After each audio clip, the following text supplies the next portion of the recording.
What if I told you that fear is not stopping your English? Your own brain is holding the key and locking the door at the same time? What if the voice that shakes, the words that disappear, the confidence that collapses in front of others is not because you are weak in English, but because your brain was trained to protect you, not to perform. And today you will learn how to gently rewire that protection into power. Most people believe fluency comes from vocabulary, from grammar books, from perfect pronunciation. But the truth is far deeper and far quieter. Fluency begins in the mind long before it reaches the tongue. Because the brain does not care how much English you know. It only cares whether you feel safe while speaking it. And every time you stayed silent to avoid embarrassment, every time you chose comfort over courage, your brain learned one lesson very well. Silence equals safety. Fear of speaking English is not a language problem. It is a survival response. Your brain thinks you are in danger of judgment, rejection, or failure.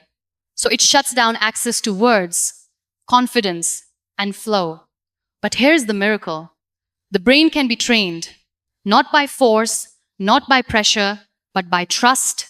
And once you learn this trick, English stops feeling like an exam and starts feeling like expression. Today is not about learning more English. Today is about teaching your brain that speaking English is safe, that mistakes are not threats, that your voice deserves space, and when the brain feels safe, it releases fluency like a river that was never dry. Only blocked, your brain blocks English to protect you, not to punish you. Your brain is a remarkable protector, wired for survival long before it was trained for fluency. And every time you hesitated to speak English, every time your tongue froze or words disappeared mid-sentence, it was not because you lacked talent or intelligence. It was because your brain believed danger was near. From the very beginning, the human brain prioritizes safety above all else. Every moment of embarrassment, judgment, or harsh criticism while trying to speak a foreign language is stored as a memory of threat. And even when the environment is safe, your brain does not differentiate between imagined danger and real harm. It only reacts to what it perceives. Every blank mind, every skipped word, every trembling voice is a sign that your brain is performing the one task it was designed for, keeping you safe. This is not weakness. It is the result of millions of years of evolution. Understanding this truth is the first step in transforming fear into freedom. Because once you see fear as protection rather than punishment, your approach to learning changes and compassion replaces criticism. When you begin to view fear as your ally rather than your enemy, a sense of relief spreads through your mind. You stop blaming yourself for being hesitant, for stuttering, for not being perfect, and you stop believing the lie that these moments make you inadequate. Awareness itself becomes the first bridge between fear and fluency, because when you acknowledge that your brain is acting out of care and caution, you stop fighting yourself. Most learners treat their fear like a disease to be eradicated, using self-shame and pressure as medicine. But these methods only intensify the protective response. Instead, when you approach your brain with gentleness, patience, and trust, it begins to cooperate, to release the words, to allow you to speak without trembling. Compassion is more powerful than criticism because it convinces the nervous system that no harm is coming, and safety, once established, creates the fertile ground for expression. The brain is constantly seeking proof of safety. Every time you force yourself to speak under stress, your mind labels it as danger, and the cycle of fear repeats, growing stronger with each attempt. But when you take the time to reassure your mind, to practice in environments that feel safe, even imperfectly, you teach your brain a new pattern. Speaking does not equal threat. This simple shift is profound. It means that fear no longer needs to dominate your actions. Words start to flow with less resistance, sentences form without panic, and you begin to speak not because you are perfect, but because your brain no longer fears harm. Protection has transformed into permission, and silence no longer feels like the safest choice. Every time you acknowledge that your brain's role is protection, you disarm the tension that paralyzes your voice. You begin to understand that the fear you feel is not a reflection of your capability, but of a deeply ingrained survival instinct. This realization opens space for trust and curiosity, for experimentation, and for courage. The moment you stop asking, "What if I make a mistake?" and start saying, "It is okay, I am safe," you allow your brain to relax, to step back from its role as gatekeeper, and to support the act of expression. What was once a wall of fear becomes a doorway to freedom. A door your voice now has permission to pass through. Speak bad English without apology and watch fear collapse. Perfection is the silent killer of courage because the brain interprets the need for perfection as pressure and pressure as danger. Every time you hesitate to speak because you are afraid of making a mistake, every time you mentally rehearse and censor yourself, your brain reinforces the idea that speaking is a risky act. But there is a simple yet powerful brain trick. Allow yourself to speak imperfectly, openly, and unapologetically. When you speak broken English without lowering your eyes, without muttering sorry, without shrinking from attention, you begin to teach your brain a new truth. Mistakes are not threats.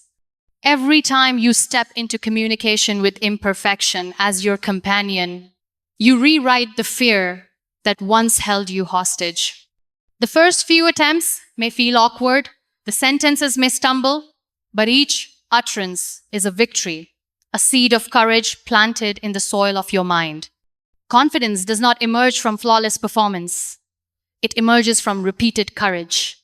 The brain learns through experience, not theory. And each sentence spoken without fear, each conversation entered without apology, is proof that the world will continue to exist and that mistakes do not lead to rejection. This understanding is transformational because it shifts the power away from judgment and toward expression. The more frequently you allow yourself to speak imperfectly, the more your mind adapts to safety. Gradually, the trembling voice steadies, hesitation diminishes, and the act of speaking becomes less about evaluation and more about communication. Perfection loses its authority over you because the brain now understands that imperfection is harmless. The key to this approach is repetition and trust. Every sentence spoken imperfectly reinforces a neural pathway that reduces fear, and over time, the brain updates its internal map of safety. You start to notice that words arrive more naturally, that sentences flow without mental barriers, and that pauses no longer feel like failures, but as natural rhythms of thought. Speaking in this way changes the emotional tone of learning. It is no longer an arena of judgment, but a playground of exploration. And the beauty is that the brain does not demand acknowledgement of perfection. It only requires proof that danger is absent. Once it receives this evidence repeatedly, the old automatic fear response fades quietly. Over time, this process transforms your identity as a speaker. You no longer wait for validation or perfection before expressing yourself. The fear that once loomed large shrinks because your brain has been gently trained to recognize that speaking, even imperfectly, is safe, constructive, and worthwhile.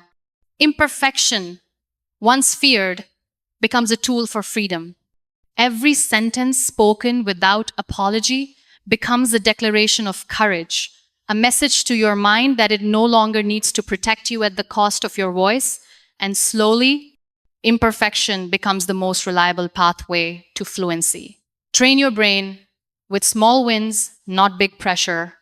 The brain responds to consistent small victories far more effectively than to rare moments of dramatic achievement. It does not measure skill in leaps, but in steps. And when you attempt to speak English under high pressure, when you expect yourself to perform perfectly in every conversation, your brain interprets that as threat, causing anxiety, hesitation, and silence. But when you train your mind to focus on small, manageable actions, one sentence at a time, one phrase at a time, one short conversation per day, it learns to recognize success rather than danger. Each minor triumph, though seemingly insignificant, signals to the brain that expression is safe, that your voice is welcome, and that fear does not define your experience. These small wins may feel simple, but they are revolutionary because they gradually rewire neural pathways, forming a foundation of trust and courage. Consistency is the secret key. The brain thrives on repetition and reward, and by practicing small speaking exercises daily, even if just a few minutes, you create a rhythm of success. When you repeat these acts, the nervous system begins to internalize the message. Speaking is safe, mistakes are permissible, effort is valued. It does not matter if the words are not perfect. If the pronunciation falters, or if pauses linger, what matters is that you have practiced courage in action. Each repeated success strengthens the connection between intent and execution, and over time, your mind starts to expect competence rather than anticipate failure. This is the difference between pressure, which paralyzes, and progress, which empowers. Moreover, small wins create confidence incrementally, and confidence is cumulative. Every sentence spoken, every opinion shared, every question asked is a proof point for your mind, teaching it to move past fear. Unlike the unrealistic expectation of instantaneous mastery, this approach honors the natural learning process, giving the brain time to adapt and trust itself. It also reshapes your emotional response to English. Fear diminishes, excitement grows, and curiosity replaces avoidance. As you accumulate these minor successes, the brain begins to rewrite old patterns, reducing stress, increasing motivation, and unlocking the flow of words that once felt trapped behind invisible walls. Finally, small wins teach patience and self-compassion. They allow the brain to practice courage in a safe environment, reinforcing that expression is more important than perfection. When these repeated successes become habit, you notice a transformation. Fear is no longer an obstacle. Hesitation no longer dominates. And speaking English becomes a natural act rather than a forced challenge. Over time, these tiny steps accumulate into an identity of courage, fluency, and resilience. The brain, once rigid and fearful, learns to cooperate, enabling a voice that is strong, expressive, and fearless. Replace inner criticism with inner coaching. The most formidable opponent to speaking English is not the language itself, but the voice within your mind. That inner critic constantly monitors every word, every pronunciation, and every sentence, often amplifying fear and eroding confidence.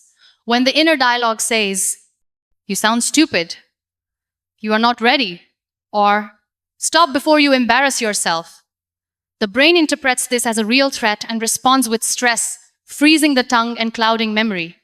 But the brain is highly receptive to coaching as well as criticism. And if you deliberately transform the inner dialogue into an encouraging voice, one that celebrates effort and fosters curiosity, the brain gradually relaxes, allowing fluency to emerge naturally. Becoming your own coach requires conscious effort. Speak to yourself with compassion, patience, and encouragement as you would to a friend taking their first steps in a challenging task. Affirmation, not judgment, creates safety in the nervous system. Each time the brain hears reassurance, "You are learning, you are trying, keep going," it begins to relax its protective mechanisms and fear loses its grip. This is more effective than memorizing vocabulary or drilling grammar because the mental environment shapes performance more profoundly than knowledge alone. Inner coaching transforms tension into focus, judgment into exploration, and fear into curiosity. Criticism, when internalized, causes hesitation, self-doubt, and silence. Coaching, on the other hand, fosters experimentation, trial, and growth.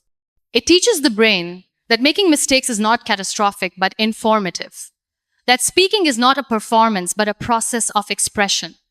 The more you nurture yourself internally, the more the brain accepts challenges without panic. It allows mistakes to exist without danger, pauses to happen without shame, and effort to be recognized without external validation. The act of self-coaching gradually rewires the neural circuits that were once conditioned to fear judgment, creating a fertile space for courage and authentic expression. As your inner coach strengthens, Your relationship with English changes fundamentally. Speaking is no longer a high-stakes test. It becomes a safe arena for practice and growth. The inner voice becomes a source of guidance, encouragement, and energy rather than doubt and paralysis. With consistent inner coaching, you no longer wait for external validation. Your brain begins to recognize your own safety, your own competence, and your own resilience. Over time, this internal environment of trust replaces fear with freedom, hesitation with flow, and silence with self-expression. Identity shift. Stop seeing yourself as a learner. Start seeing yourself as a speaker. The brain is profoundly influenced by identity. When you label yourself as a learner or beginner, it unconsciously waits for a moment of perfection before permitting expression. The label of student implies incompleteness, and the brain interprets this as risk. Speaking prematurely could lead to mistakes, embarrassment, or failure.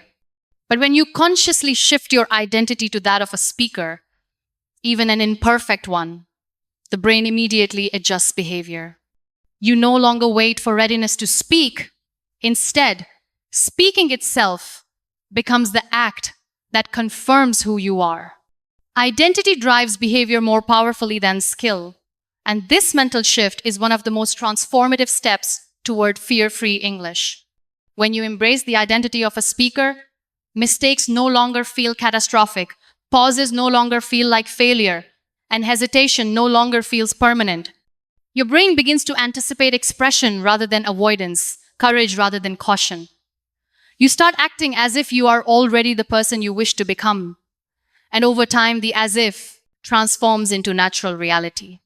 Speaking in English becomes an extension of who you are, not a performance you must pass. And fear loses relevance because your brain no longer interprets self-expression as a threat. This identity shift also reshapes motivation and persistence.